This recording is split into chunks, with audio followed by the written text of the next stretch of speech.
on now to Danielle, who's going to be talking to us about Index of Diversity, Transparency and Accountability. Thank you. Thanks very much. I won't be using slides, you'll be relieved to hear. So I'm just going to crack on. And thank you very much, Charlotte. That was a really, really good presentation, and particularly your kind of final thoughts about meaningful change, because I think that's kind of underpinning a lot of our efforts in this field, and particularly this idea of an index of diversity, transparency, and accountability. And I really welcome the opportunity to share like this idea in a safe space. I've bounced it off a variety of people, some people in this room, in this virtual room already. So this is a next iteration. So this is really a great chance to get your views and hopefully have some good discussion about it. I suppose underpinning, in addition to meaningful change, it's really about data, trying to use data to solve or at least address some central sort of big issues about the governance of the funding and philanthropy sector. I'm delighted that Caroline Find from Giving Evidence is able to join us as well, because she's been my co-conspirator for a long time. It's been a really long process, mostly because I don't have much capacity to do things. But it's been really helpful having her about, and she's actually done some actual testing feasibility work. And going back to Fozia's presentation, this is very much about the internal demographics. And I suppose the thing I would say about data, which is slightly different perhaps from what we've been talking about so far, is that sometimes our organizations are speaking without us knowing it. So there is data about us out there. And this is about trying to collate that data and bring it together to affect some change in the structure of philanthropy in the UK. So I suppose I should probably say a little bit about who I am. I'm Danielle Walker-Palmer from Friends Provident Foundation, and I've been at Friends Provident as CEO for a very long time. I don't even want to think how long it is, something like 16 years. And I've worked in private foundations, and I've been in funding for over 25 years. And I think I've seen a lot of boards, and I've seen a lot of chief execs, and I've seen a lot of senior teams, and I've been part of a lot of those. And I think there is something that's not quite right about the UK philanthropy sector, and this tool, this approach, is an attempt to try to address that. So I'm going to talk a little bit about what the issues are in terms of what the data, the research is telling us about the state of the sector. Genesis of this particular idea, the initial testing that Caroline did based on the idea, some of the issues around how we might manage a project if it was to come about, and the next steps. But I hope we can also, if we do have time for a discussion, talk a little bit about some of the underpinning ideas and assumptions, and really tease out the degree to which they resonate with people, because I do think that's quite important, that it does make sense. So in terms of the issues, there is, the data tells us, this is the research, there is a lack of diversity, there's a lack of transparency and accountability in the philanthropy sector in the UK. And now I have to say, on the accountability side, it is hugely variable. I mean, my observation would be that there are some foundations in the sector who do have very strong senses of accountability. And my view is actually you can see it in their boards. So I would say local and community foundations tend to feel they have to reflect their community. So their boards tend to be a little bit more reflective of that. And I would also say, to be honest, corporate foundations tend to be a little bit more, because they're also aware of the optics of, if you have a corporate foundation and you have nothing but, a bunch of white suits sitting there, and you're giving to, low-income families, it looks a little bit weird. So I think they're a little bit aware of that because of pressure that organizations, probably like some of them in the room, have put on them for corporate accountability. However, private foundations very often do not reflect that. And the data tells us there are 90% white boards, 2/3 male, most over 65, And most of them are appointed by closed processes. So these are, you know someone who you ask to be on the board. That is actually the most prevalent way in which boards are actually appointed. That would be pretty much unacceptable in almost any other sector in our society, any other economic sector. We're talking control of philanthropic capital in the UK. This is the way it works, and this is what it looks like. And it would not be acceptable in a corporate board. It would not be acceptable in a local authority. It would not be acceptable in most contexts, in other charities, the rest of the charitable sector. We would question it as funders if we saw that that was the case. So I think there's something a little bit weird about that. There's also a lack of clear accountability to beneficiaries. It is not clear. We as funders, we've talked about this in other contexts. It's a powerful position to be in. And to be honest, we have treated very often our applicants like supplicants. They take what we give, and they don't really question that. And that's a power imbalance at the heart of our relationships. And then just moving on to the transparency side, we are signatories, I have to say, thank goodness, to 360 Giving. But I think it's something like, and it can be, Fran can correct me, but I think it's 144 funders out of thousands are members and put their data on 360 Giving. This is a lack of transparency. And we've talked a little bit about the lack of consistency of data. So all of that is operating all around the philanthropy sector. So that is the problem. It's kind of a big one. Data is a problem. So I was kind of moaning about this. This is the genesis of the idea. I was moaning about this to a journalist named David Ainsworth, and he said, "Oh, there's a really easy way of sorting this out." And I was kind of completely flummoxed as to what he could possibly be talking about.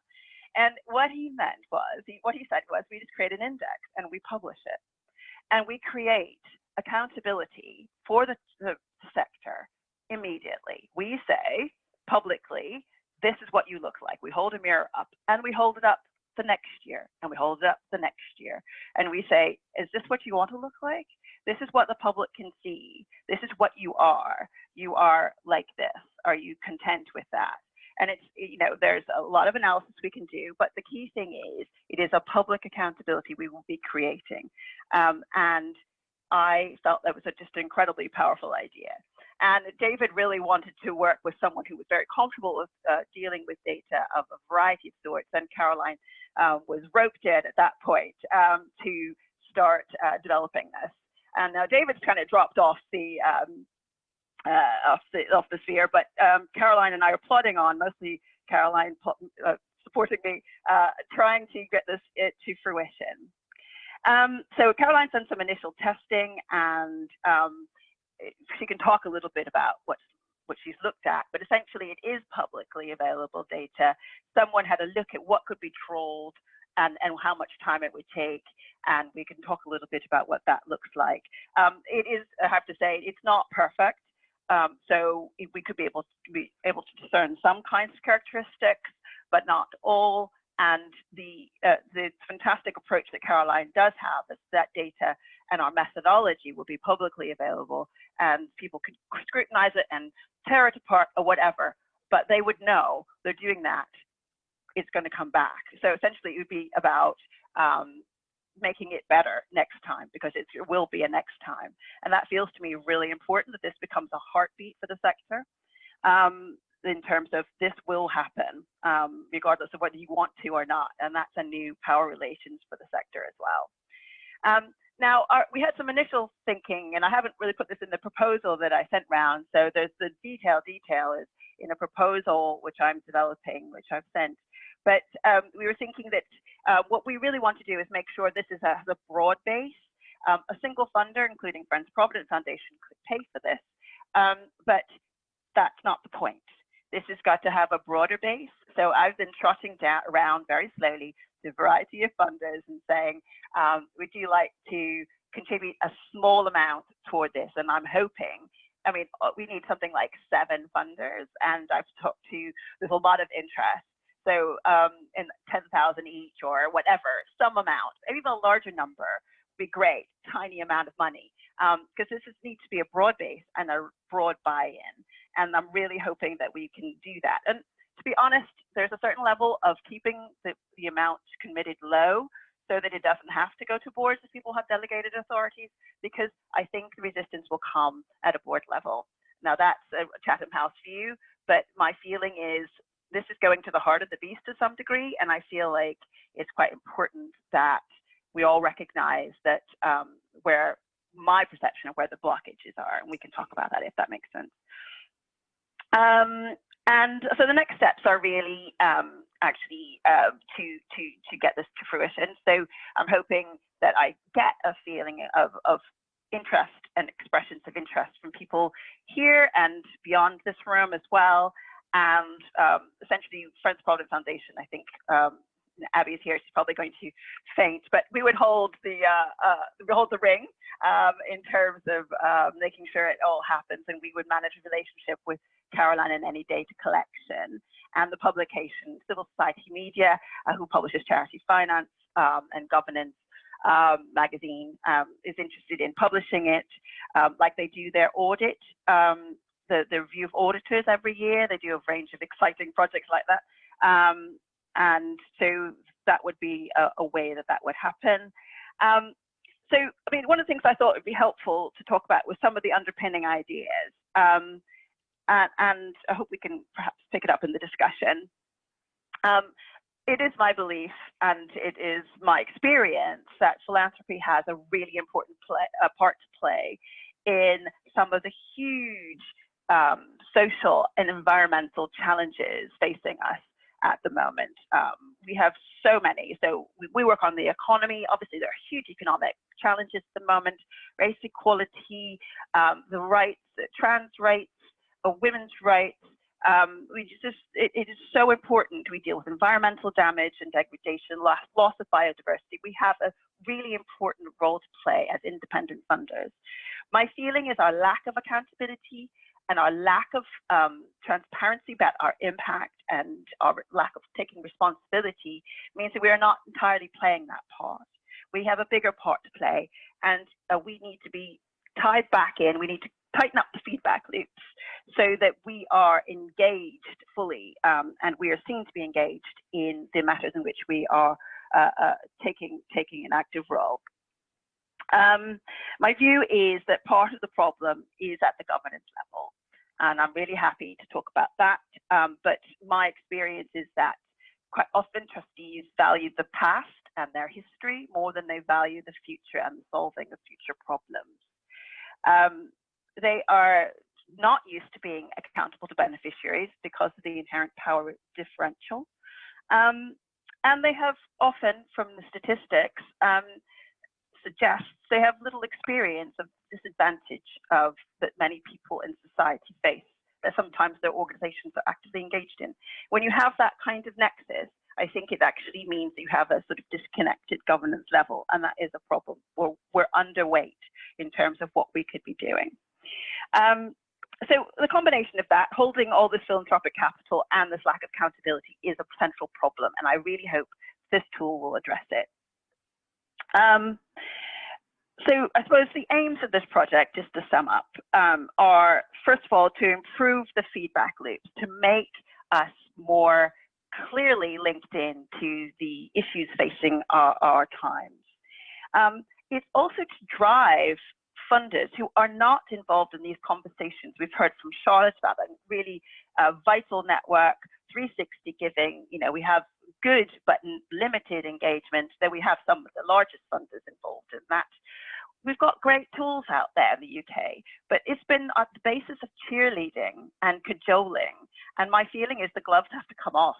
If we're going to really bring about change, we have to force the conversation. And this is changing the conversation to being a public conversation about accountability. So it feels important to drive people to those tools.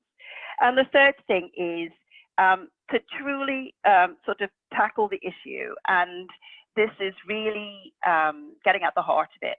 And going back to Charlotte's point, this is really about meaningful change that really is about changing the gender, race, and broader inequalities in our governance level to reflect the society we serve. And that's it.